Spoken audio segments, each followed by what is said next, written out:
Thanks everyone for your patience. We know that the original YouTube link wasn't working, so we still have some people who are hopefully joining us. Hi everyone, thank you for joining us today. My name is Jaclyn Chang and I'm a member of Asian Women for Equality. I'll be your moderator for today's roundtable discussion.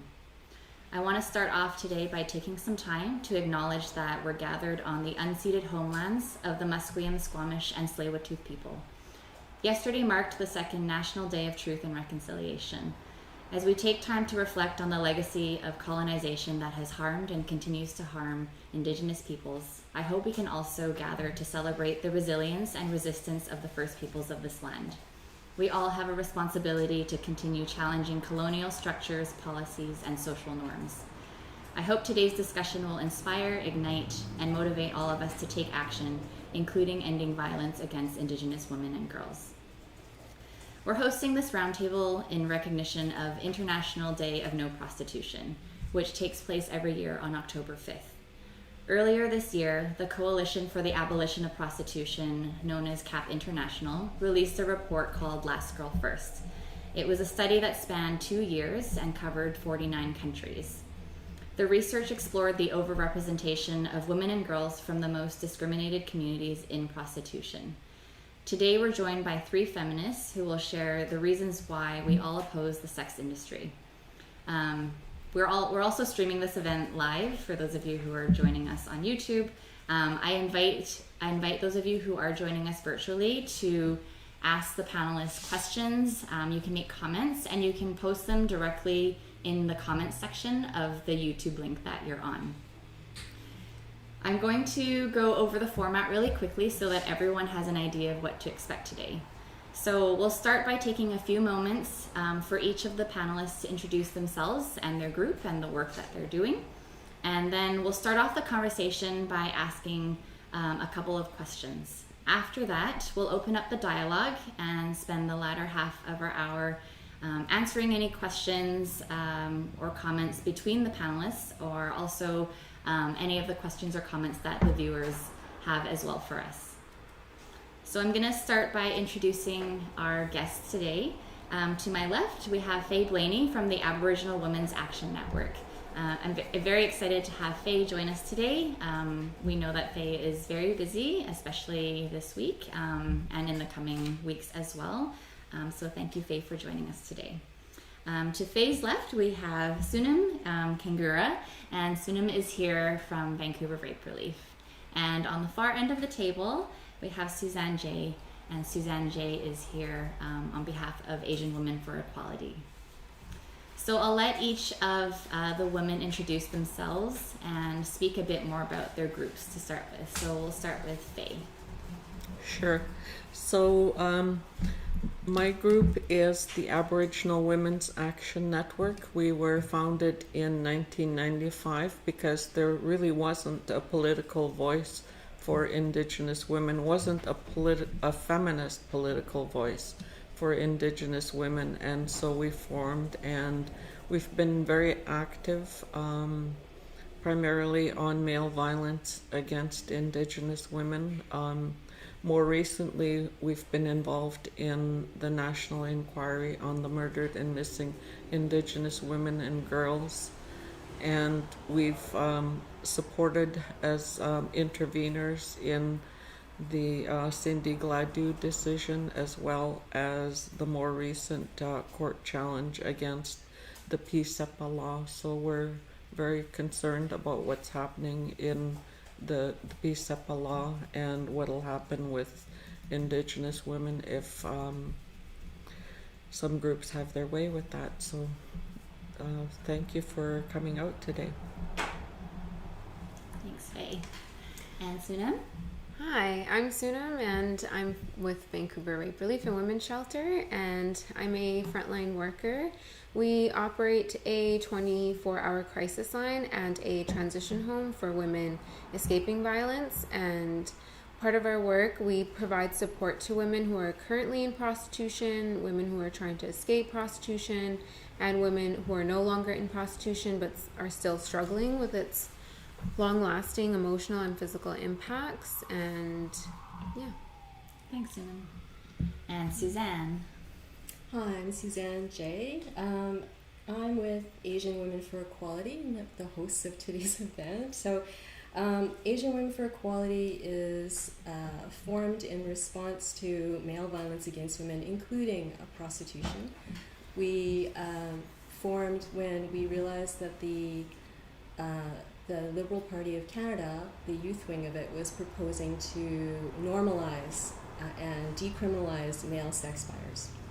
And so that is something that initiated our forming, and now the people that we're trying to make that happen are more entrenched within our current Liberal government.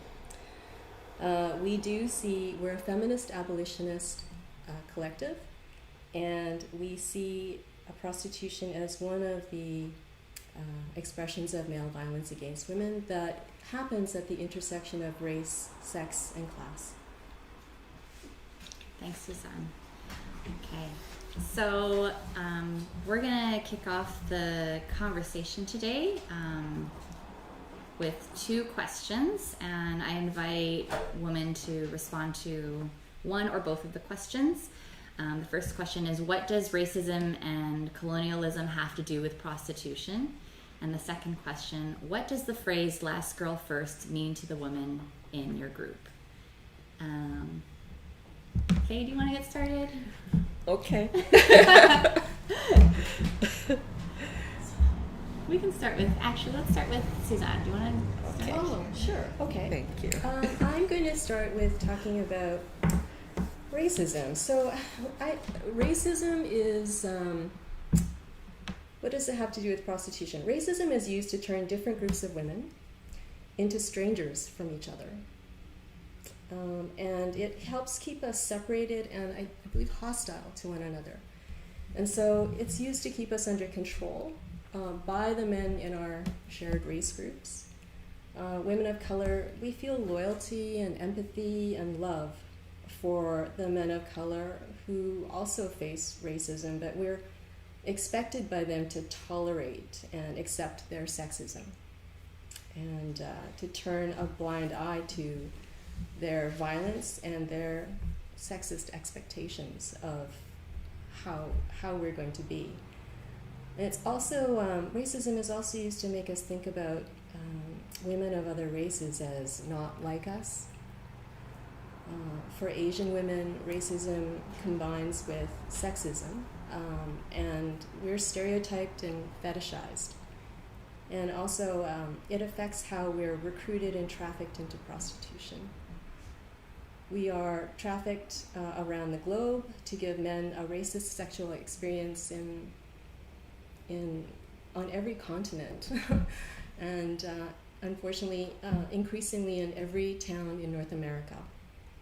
We're packaged, branded, marketed, and sold in locations that are embedded in neighborhoods where other women are expected to walk by and ignore what is going on inside. So, and the racism is part of what gives other women permission, and other men permission to ignore what's happening to us. I'll stop there. Okay, thanks, Suzanne. Sunam, do you have anything to add? Yeah, so what we know, based off of our 24-hour crisis line, is that although Indigenous women are only 3% of Metro Vancouver, they make up 27% of the women in prostitution who call our crisis line. Black women are only 1.2% of the women in Metro Vancouver, and they make up 14% of the women in prostitution who call our crisis line. And although all women are vulnerable to violence, the rate of victimization for racialized women is even greater. Do you have anything to add? Oh, absolutely. I'm coming out of a week of talking about the Truth and Reconciliation Day, or Orange Shirt Day. And one of the things that's been on my mind is how we in residential school were taught to despise ourselves, to treat ourselves the worst. And when we arrived there, we were scrubbed until we were supposed to be turning white or pink or whatever. But we could never be acceptable because we were brown women, and we became disposable. And we have the crisis of the murdered and missing Indigenous women and girls because of the level of disposability of Indigenous women.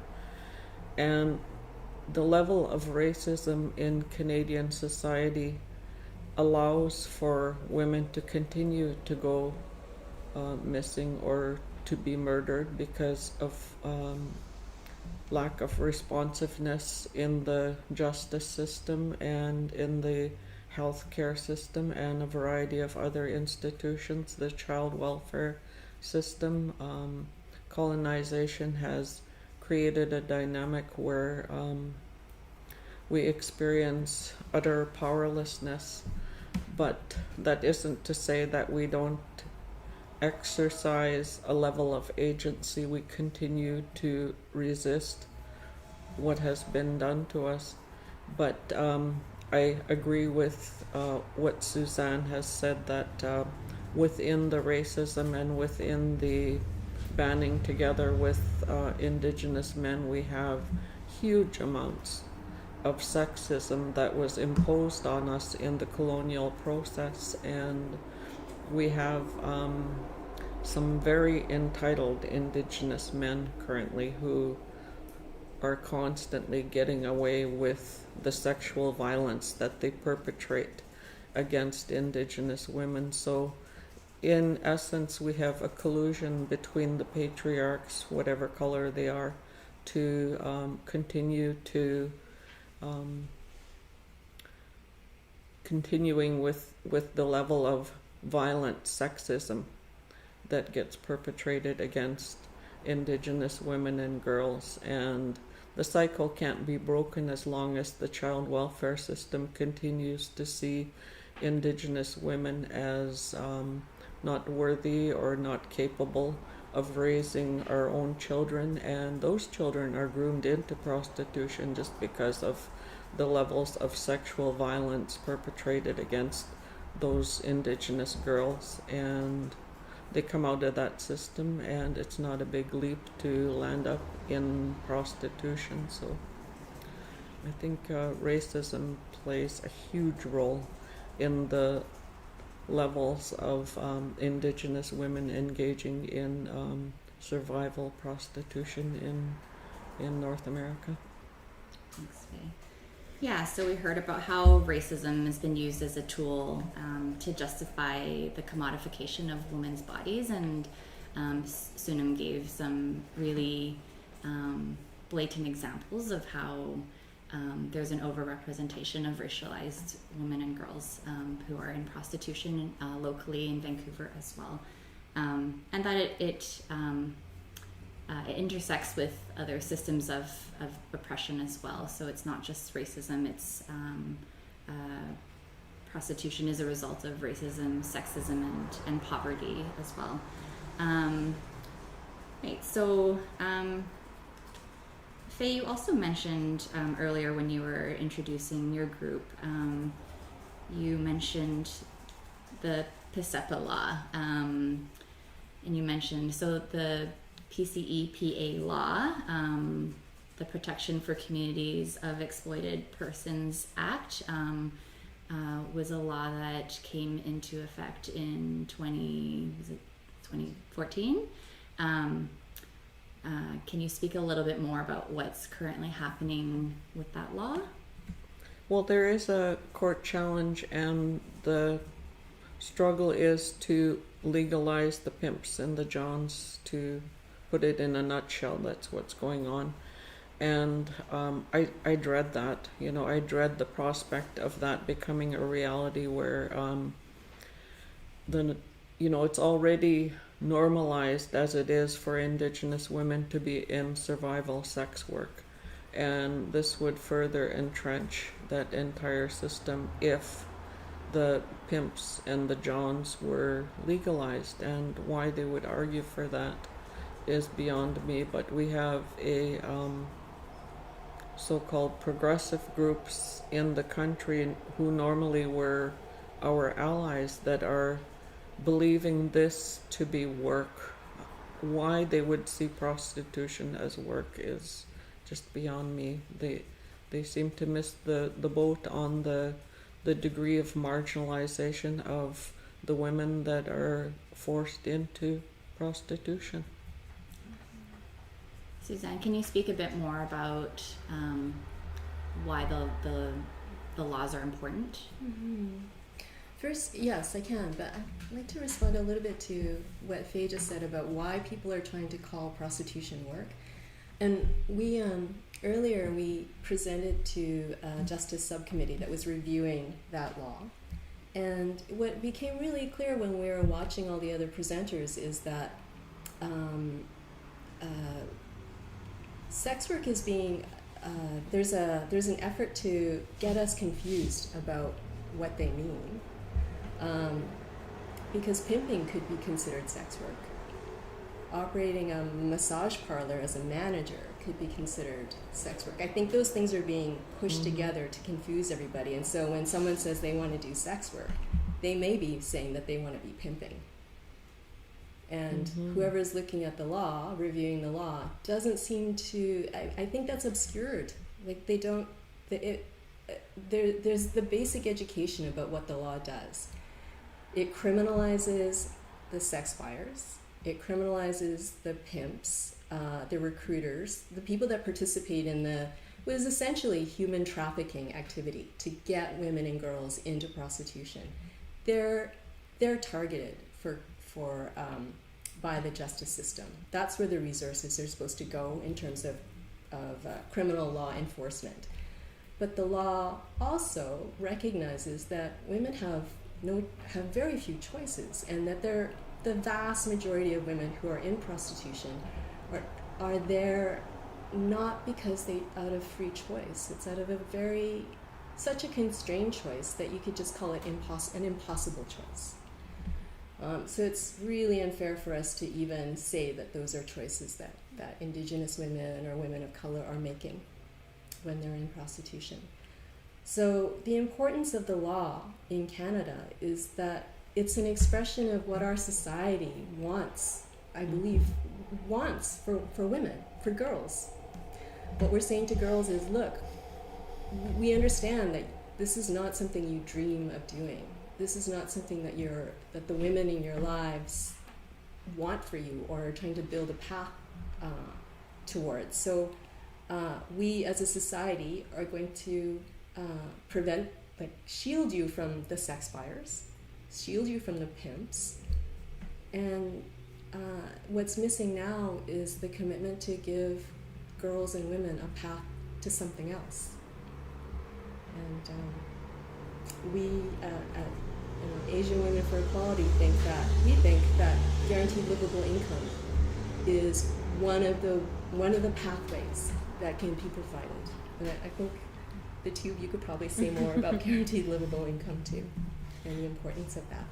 Yeah, I just want to add that it's so true. Like, from being on the crisis line, I hear majority of the women I speak to have been coerced into prostitution because of poverty, because of addiction, because of violence, because of men that they're with are pressuring them into being in prostitution. And I like the choice aspect of it is such a myth that you can be in such a destitute state and then choose this.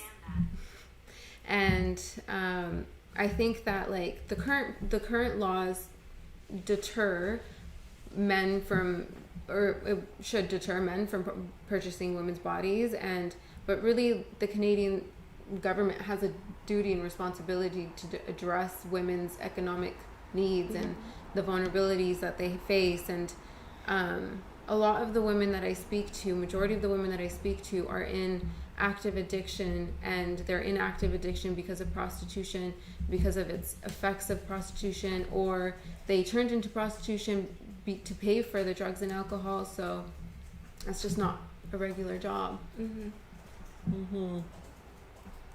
Yeah. So, Sunam, you mentioned, and Suzanne, you mentioned a guaranteed livable income as something more that women need beyond just the legal frameworks or the laws. Can any of you speak about what else women and girls need besides just a guaranteed livable income? Not just, but besides a guaranteed livable income. Yeah. I wanted to add to what has been said. I think that well, I work in my home community now, and I'm exposed to all of the levels of oppression against the First Nations on the part of the federal and provincial governments. And changes are coming, they're starting to come in, but I recall working for my community and trying to get an anti-violence worker, and I just couldn't do it. I mean, we got a alcohol and drug counselor. We have a long history of colonialism that has caused so much damage. There's so much suffering in our community.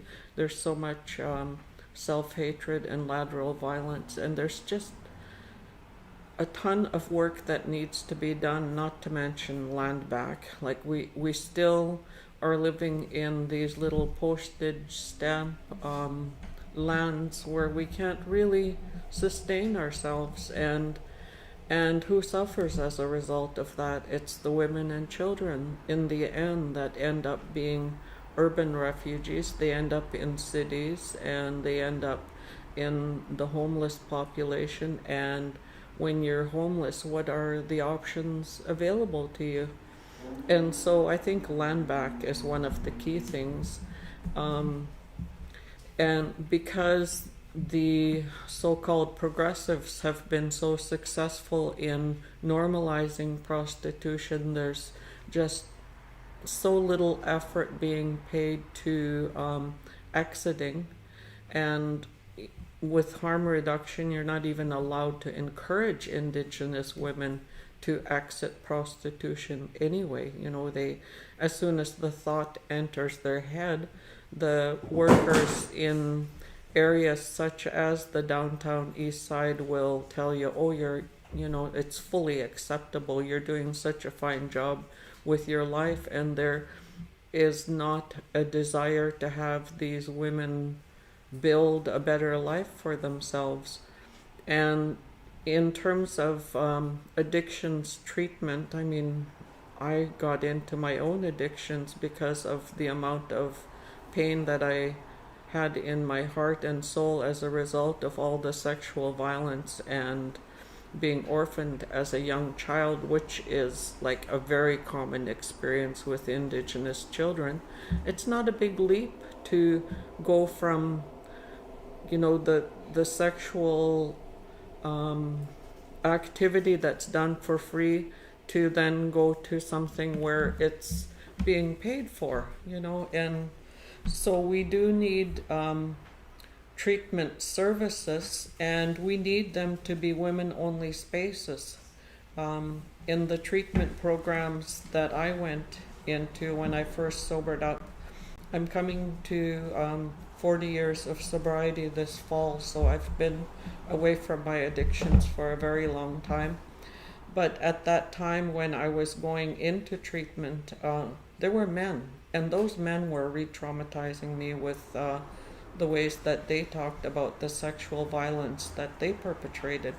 And that's a system that continues today. So we don't have women-only detox, women-only treatment centers, and we don't have a whole lot of programs and services for women, period. I recall working in the downtown east side and seeing that the health services that women received was a drop in the bucket compared to what was available to men. So we're way behind, and we really need to do a lot of work to address the harms that currently are taking place, and this great big machine, this monster machine that continues to spew out Indigenous women that are in prostitution and have no other choice.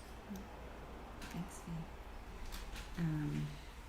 think that is, maybe we could say something about that. I mean, in relation to GLI, when you were asking about us to say a bit more about what else in addition to GLI, I think we also agree that GLI is like the thin edge of the wedge. It's like the tiniest, smallest bit that society could give us. And we're looking to government for it. I think Faye's call for land back is the more, I don't know, it's the thing that could change things, that would be an actual radical social change. And so GLI, yes, to enable women to fight for themselves, which is maybe why it's being withheld from us. But also more of a commitment to women's equality, a commitment to prevention. We hardly ever talk about prevention. We talk about harm reduction after the thing happens. And that's what the PSEPA law is. It's what happens after something, after a woman's been hurt. We would like prevention. Yeah. I think for so many of the women that I've spoken to, a lot of them are resorting to prostitution just for their basic human needs. To be able to pay for groceries, to be able to pay rent, to be able to pay for their phone bills. And having guaranteed livable income will prevent women from having to resort to prostitution to be able to survive. And like Faye said, having detox and treatment centers available that have an understanding on male violence, that have an understanding of the connection of male violence to addiction is really important. And having it on demand, because so many times there's a small window and frame where women are motivated or have the strength to go into treatment, to go into detox, but if you're told that there's these long wait times, what are you going to do in the meantime? And so many of the exiting services that we work with have really long wait times. So in the meantime, women are forced to continue to prostitute, forced to stay in their addiction, and that's just not a solution. Yeah, so we heard about how we need legal frameworks that support women's equality. We also advocate for a guaranteed livable income in the capitalist system that we are currently in. That needs to change and could change if we give land back, and adequate exiting services, social services that are appropriate and accessible, that are not just women only but culturally appropriate as well, and investment in prevention. Prevention is not just education, but it's fighting for racial equality and sex equality, and removing some of the vulnerabilities that have women feeling like they're pushed into prostitution as a last resort. So we also heard a little bit about this concept of choice, that this isn't really a free choice for women going into prostitution just because the conditions that they're in does not allow for genuine free choice. Are there other common misconceptions that you hear about in prostitution currently? You can make it safer, that there's a way to make it safer, that you can screen men. And we know that like women have been in intimate relationships and are still raped and battered and assaulted and killed, and those are men that they were with for months and years, so they've had an opportunity to screen them. So this whole screening thing is just an illusion. I think the thing that stands out to me is how invisible men are in all of this discussion. There's a lot of pressure put on women to make choices, for women to screen, for women to like go to detox, take care of their family, all of these things. But the men who've created the system of prostitution, who are so invested in having prostitution in place and available to them on demand, they're invisible. There's not enough focus on the sex buyers. There's not enough focus on the men who are making fortunes off online pornography, off promoting prostitution. The men who operate the systems that connect buyers to pimps, to women. The men who are doing the recruitment on campuses for women, drawing women into this whole culture of sugaring or sugar babies. There's not enough focus on those men. There's not enough pressure on preventing them from having as much power as they have right now. There would be no prostitution if there wasn't a demand by men. I really liked what Suzanne was saying as well about focusing on the equality of women, and I think those so-called progressives like to think that they're the ones that are focusing on the rights of the women that are in prostitution, which is so ludicrous to me, because when I was in my addictions, I don't believe that I really had a choice. I don't think I had a choice about where I was gonna get more alcohol or more drugs at the time that I was in my addictions. And it took me a long time to get to the point where I wanted to stop using alcohol and drugs. And I can't fathom that these women would actually have a choice about being in prostitution in the current state that they're in. And I think, if anything, it's because of an utter lack of equality for those women that are ending up in those places. If they had more of the benefits and privileges that the rest of this dominant society have, they wouldn't be there. There would be more choices, but there aren't choices. This nonsense about choice very much reminds me of the social workers that come in when our babies are born, and they ask the question, do you want to place your child into foster care, or should we apprehend? Like, what choice is that? That's just so insane. And I think the choice about prostitution falls within that same kind of mindset. Right. I think, Suzanne, you mentioned we don't talk about the men enough. Men have choice, and men are choosing to buy women and hurt women and abuse women. Say that men also have the choice are also choosing to ignore what other men do. Right. I'll just stop there. Go ahead, ask your question. I'm just thinking about your comment earlier, Suzanne, about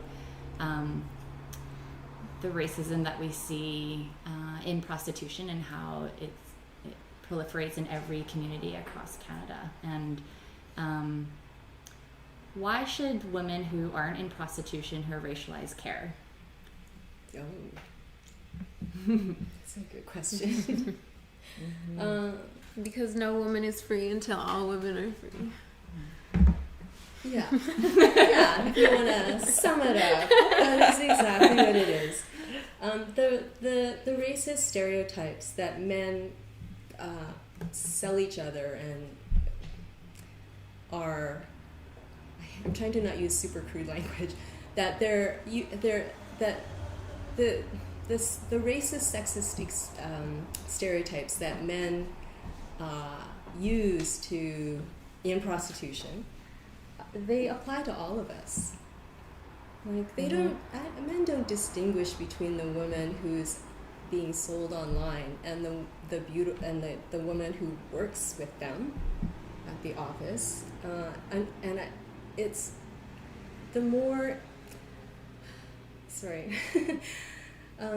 Prostitution gives men orgasms. It means that men get invested in a biological way almost in having those experiences and associating them with the types of women that they seek out, and it has an impact. It can't not have an impact on the individual level. But then on the societal level, the advertising has an impact on us as well. The stereotypes that are out there are like wallpaper and are everyday. We have to deliberately ignore the sexist stereotypes, the racist stereotypes about us that are in all of the popular culture and in things that are considered edgy. And that's a very long-winded way of saying exactly what Sonia just said, which is that as long as specific groups of women or specific types of women are considered acceptable as, it's considered acceptable to prostitute them, then it will affect all of us. Yeah, I think you're right that women of color have to navigate the sexist and racist stereotypes in our everyday relationships, whether that's at work or with our family members or friends and partners. So that's something that impacts all of us. I'm trying to articulate what I'm thinking about this. I hope I can do that. I think the fact that we as Indigenous women are all sexualized as being easily accessible has a huge impact.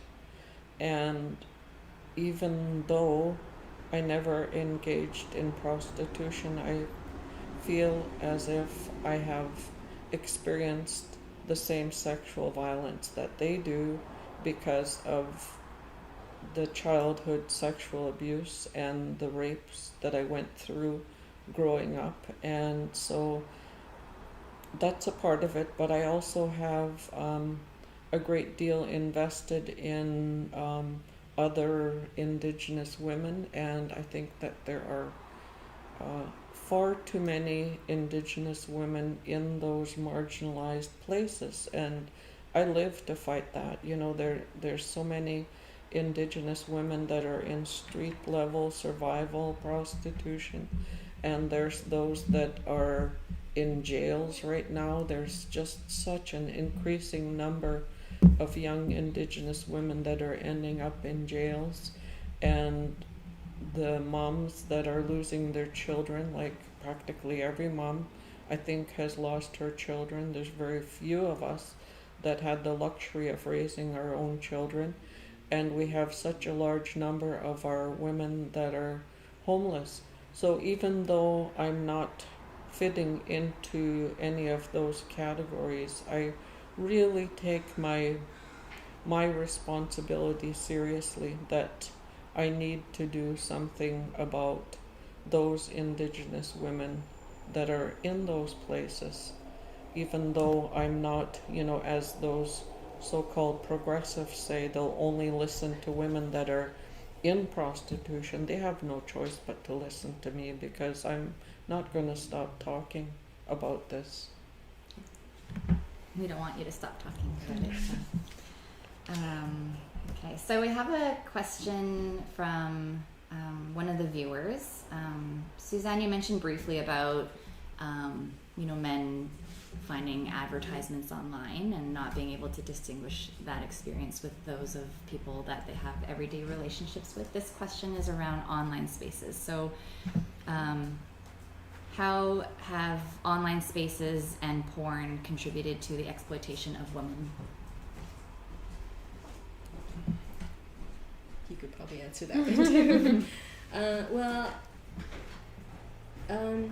Pornography is what has driven the development of online spaces, period. It's that industry that has invented faster downloads, made it easier for us to do this kind of event, that I think it's hard to talk about online spaces without talking about the commercial aspect of it, of the billions and billions of dollars that men are making by making those spaces, by using those spaces to sell us, to sell images of them exploiting us, doing violence to us.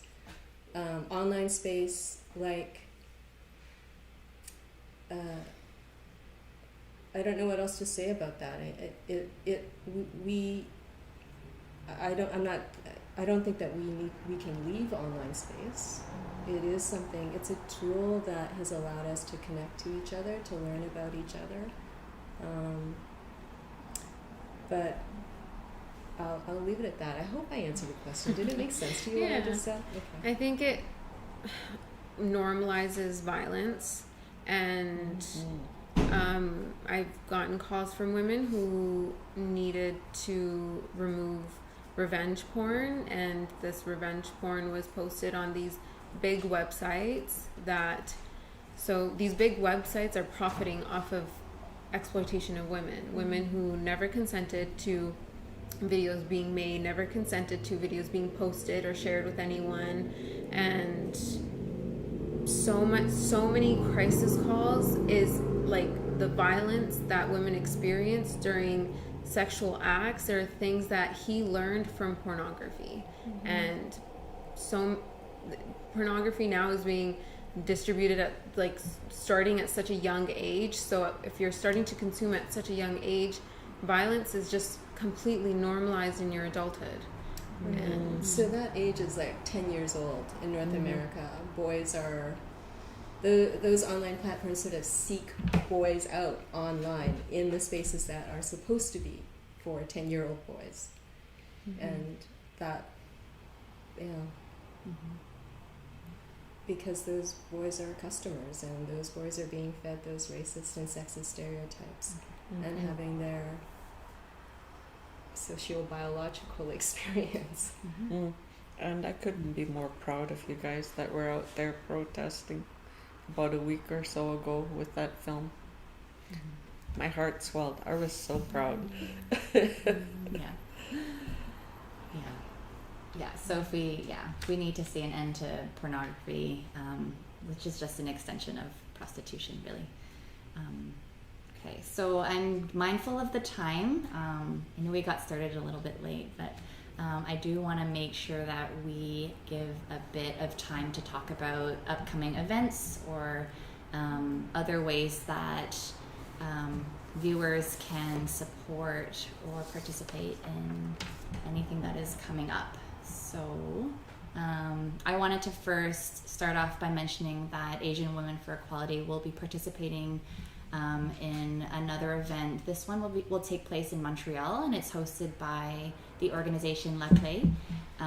Le Clé is a frontline organization that supports women survivors of sexual exploitation, and the event will take place on October 6th. So for anybody joining from Montreal, this is an in-person event that will take place in French. And to RSVP for the event, one of our members, Jess, will post it in the description of the YouTube link that you're on. So if you are in Montreal and able to, you can attend this event in person. It will be a continuation of this conversation and a conversation about the report Last Girl First as well, that was released earlier this year. Suzanne, do you want to talk a bit about how people can get the report or the book? Oh, yes. So we didn't get to talk about the report very much this time around, but as you said, the Clay is going to be doing a bigger release of the report. So the image of the front cover of the book is behind us. It is available for people to order online from the CAP International website. It's cap-international.org, where you can request a copy of the book to be sent to you. And we've ordered several copies as well. So if anyone is in Vancouver, in the Metro Vancouver area, feel free to send us a message by email and we can sell you a copy. I think they're about $15 each. Thanks. Sunam, is there anything that yeah, you our wanna next mention? our next event is the Montreal Massacre Memorial, and it'll be on the first weekend of December, and you can find out more about it on our website and our social media, so stay posted. Thanks, Sunam. And there will be a Sisters in Spirit Vigil tomorrow afternoon at 1 at City Hall, I believe. Mm-hmm. Yeah. And probably many more across the country as well. Thanks, Faye. We have one other question from one of the viewers. Are there organizations in the United States that we collaborate with or support? There are. That's the short answer. Yes, one of the organizations that we try to work with and stay in touch with regularly is the CATW, Coalition Against Trafficking Women. So we encourage you to. I mean, I'm not sure what that question was about, but that is an organization that is active and important in the United States that we try to work with. Also, Affirm, which is can't remember it's AFIR3M. It's an organization of transnational Asian women that does really important organizing work in different cities around the States, and they are an anti-racist organization that has opposed the prostitution of women. I'm not sure that we're mentioning them all here, but if this is a specific question around getting involved with an American organization, then please feel free to email one of the organizations and we can send you some resources, because we're definitely not listing all of the different people or organizations that we have partnered with in the past. Also, we'll be posting all of the websites for all of the groups in the description as well, so please feel free to visit the links that you have there if you want to learn more about the work that we do, or again want to reach out directly to any one of the speakers or the groups that you saw here, or have questions after this discussion is over. So let me just check the time. We have a couple minutes. I think that we had a really great discussion today, and thank you everyone for joining us. Today we heard a little bit about how the systems of domination push women into prostitution. Please continue these conversations. Please connect with any of these women or the groups, and come out to some of the events that we are organizing if you're able to. And do any of the women have any last things to add or say before we wrap up? I just wanted to thank the Asian Women for Equality for your activism on this issue, and it really inspires and encourages us at the Aboriginal Women's Action Network to keep up the work that we're doing. So thank you so much. And the women behind the scenes over there that have made sure that we're able to be online, thank you. Cindy or Suzanne? I think Faye said it all. What can I say? Just the same. We have a similar sense of appreciation for Aboriginal Women's Action Network and for Vancouver Rape Relief and Women's Shelter. It's very difficult sometimes to remain an organized feminist, although we know that many women want to make an impact on their communities and essentially change their lives. I do invite you to join, if you're a First Nations woman, to reach out to AWON and see if you can join them or volunteer with them. The same for Vancouver Rape Relief and Women's Shelter. They operate a very robust volunteer program, and would welcome you into that volunteer program to help them run a really important shelter for battered women and a 24-hour rape crisis line. And of course, if you're an Asian woman or you just believe in our equality, Asian Women for Equality, we also welcome your offers of support and we'd love to be connected to you. Thanks, Susanna. Thank you. Thank you to all our guests and panelists today for taking the time and sharing in this really great, wonderful discussion. And I think we'll end there. Thanks.